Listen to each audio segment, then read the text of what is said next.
Students, आज के इस लेक्चर में मैं आपके साथ डिस्कस करूंगा एक सोशियोलॉजी की टर्म है असिमिलेशन। असिमिलेशन की सबसे पहले मैं डेफिनेशन देखता हूं, उसके बाद उसका थोड़ा सा बेसिक कंसेप्ट, उसके बाद उसकी एग्जांपल बता देता हूं आपको। सबसे पहले मैं आपको इसकी डेफिनेशन बताता हूं।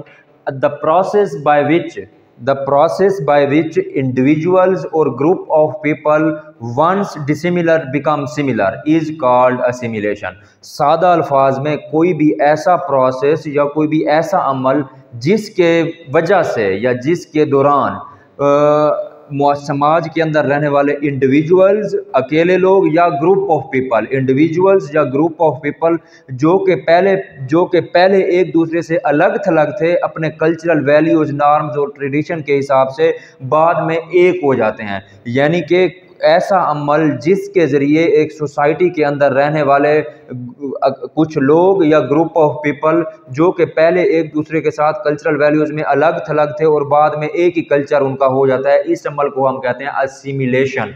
असिमिलेशन बेसिकली ना आप इसको अपने माइंड में रखें, सिमिलैरिटी से निकला है। सिमिलर का मतलब एक तरह। तो इसका मैं थोड़ा सा बेसिक कंसेप्ट आपको और दूंगा।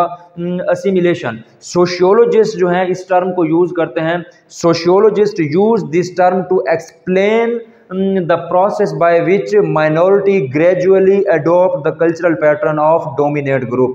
कि सोशियोलॉजिस्ट जो हैं वो अपना असिमिलेशन की टर्म को किस लिए यूज करते हैं? To explain the process by which minority of any society gradually adopt the cultural pattern of dominant culture. कि माइनॉरिटी जो है वो लोग जो खतीर तादाद में हैं, कम तादाद में हैं, आहिस्ता आहिस्ता जो डोमिनेंट लोग हैं, जो ज़्यादा तादाद में लोग हैं, उनका कल्चर और उनकी कल्चरल वैल्यू को अडोप्ट करते हैं और उसमें अपने आप को ढाल कर सिमिलर हो जाते हैं, उनकी तरह हो जाते हैं। तो इसको बोलते हैं हम assimilation.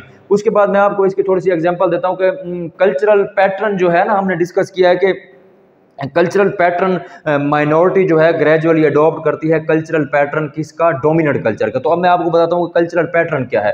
Cultural pattern are way of dressing, कि आपकी ड्रेसिंग क्या है, आप पैंट शर्ट पहनते हैं, टाई कोट पहनते हैं, या जिस तरह अरबियों का ड्रेस है पक्का पूरा वो पहनते हैं, या फिर आप शलवार कमीज पहनते हैं। The way of dressing, worship, आप इबादत कैसे करते हैं, वैल्यूज़, लैंग्वेज आपकी कौन सी है, जैसे हर बंदे की लैंग्वेज मुख्तलिफ होती है, फ्रेंडशिप मेकिंग, स्पोर्ट्स। मिसाल के तौर पर मैं अभी आपको तो लैंग्वेजेस, अगर एक सोसाइटी के अंदर मैं आपको एग्जांपल देता हूँ कि 1000 बंदा पंजाबी है और 10 बंदे हैं उर्दू स्पीकिंग, या 1000 बंदा पंजाबी है और 20 बंदे हैं सराइकी स्पीकिंग। तो सराइकी या उर्दू स्पीकिंग के लोग चूंकि बहुत ही माइनर तादाद में है, तो वो ग्रेजुअली अडॉप्ट कर जाएंगे कल्चरल पैटर्न और लैंग्वेज जो है किनकी? डोमिनेंट कल्चर की, यानी वो लोग जो पंजाबी बोलते हैं। तो इसको हो गया लैंग्वेज।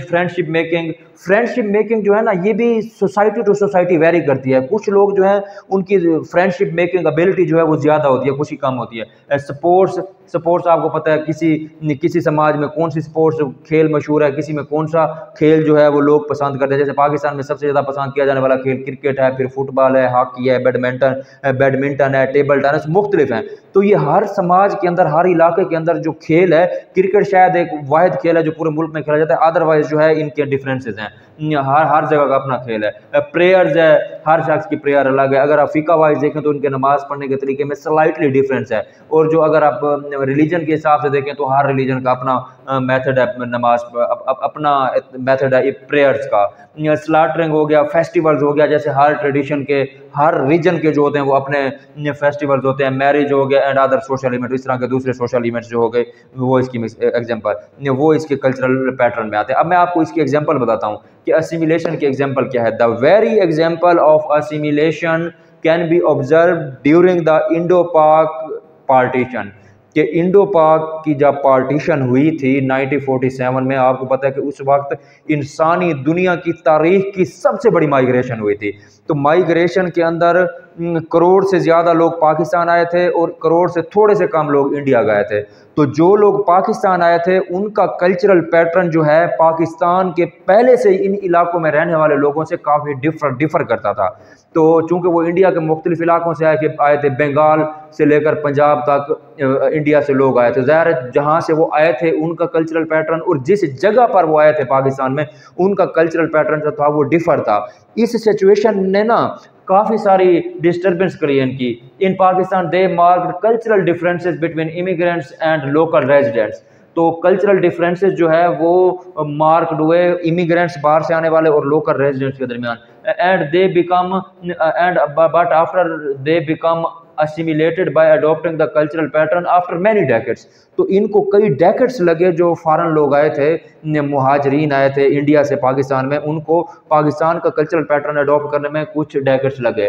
दूसरे नंबर पे जो है वो माइनॉरिटी, जो मैंने आपको डेफिनेशन बताई थी कि माइनॉरिटी ग्रेजुअली एक्सेप्ट और adopt the cultural pattern of dominant culture. इसमें मैं आपको एग्जांपल देता हूँ कि assimilation is the assimilation of smaller political parties into bigger one, कि कोई भी एक पॉलिटिकल पार्टी है वो एक स्मॉल पॉलिटिकल पार्टी है, वो जो है अपने आप को असिमिलेट कर लेती है बिगर पार्टी में। तो इसमें मैं आपको एग्जांपल देता हूं कि assimilation of smaller political parties into bigger one, like जैसे परवेज इलाही की जो थी काफ लीग थी, तो उसके ज़्यादातर लोग जो हैं वो पीटीआई में शामिल हो गए हैं। इस तरह छोटी पार्टी जो है वो बड़ी पार्टी के अंदर मर्ज हो गई है। तो स्टूडेंट्स, ये था मेरा आज का लेक्चर, जिसमें मैंने आपको असिमिलेशन बताया, उसकी डेफिनेशन, उसकी बेसिक कंसेप्ट, उसके कल्चरल पैटर्न, और उसकी लास्ट में 2 एग्जाम्पल आपको बताई। तो मुझे उम्मीद है कि ये मेरा लेक्चर आपको समझ आया होगा। मिलते हैं अगले लेक्चर में, तब तक के लिए मैं आपसे इजाज़त चाहूँगा। अल्लाह हाफ़िज़, थैंक यू।